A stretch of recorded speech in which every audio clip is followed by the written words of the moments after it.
Bonjour à tous and welcome to Learn French with Vincent. This is Unité 13, leçon H. And in this lesson, we'll see together le verbe faire. Le verbe faire is used quite much in French language, and then I thought it might be useful to make a little lesson regarding the verb faire and the different uses we've got for this verb, and of course, so I can show you the example. We'll have the translation, okay? So, faire here, and then we've got an example here. Faire un gâteau, it's a cake, okay? And in that case, of course, if you want to translate that, well, you could use this to make, okay?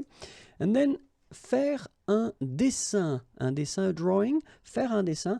In that case, it would be translated with to do, okay? So these are, of course, the two first translations that normally we tend to use when we translate the verb faire, okay? But then we'll see that we've got other uses of faire. For instance, faire du piano, okay? And in that case, well, clearly you would translate it with to play, okay? Faire du piano.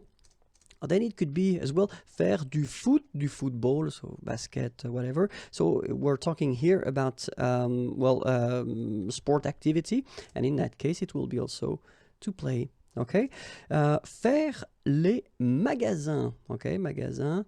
We're talking about boutique, so shops, and in that case it would be to go shopping. Okay, so faire un gâteau, faire un dessin, faire du piano, faire du foot. Faire les magasins, okay? Let's see some other uses. Here, faire le mort, okay? To play dead. Faire le mort, so it could be faire le fou, faire something. So actually, you pretend to be something that you're not, okay? So in that case, faire le mort, to play dead. Faire 10 euros. It's quite interesting because we tend to use that quite often as well when you're talking about the price, so the how much it will cost, okay? So ça fait 10 euros, okay? In that case, translation would be to cost. It's also possible to use this faire when you're talking about the weight. So faire 300 grammes. Or then it's also possible if you're want to talk about your size. So in that case, when you say faire 1m80, of course, you're talking about your size, so to be tall. And then faire du diabète. So you can see that it's also possible to use it when we're talking about medical things. And then so it would be, in that case, to have, of course. Ne rien faire, and especially this sentence, it's quite common to use this ça ne fait rien, okay? And the translation would be it doesn't matter, okay? So ça ne fait rien, ça ne fait rien. Other little modification, ça ne me fait rien, okay? So ça ne me fait rien, in that case it's for me, and well, translation would be I don't mind. Okay, so ça ne fait rien, it doesn't matter, but then ça ne me fait rien, I don't mind. Okay, then faire quelque chose, in that case it would be to act, all right? Faire jeune.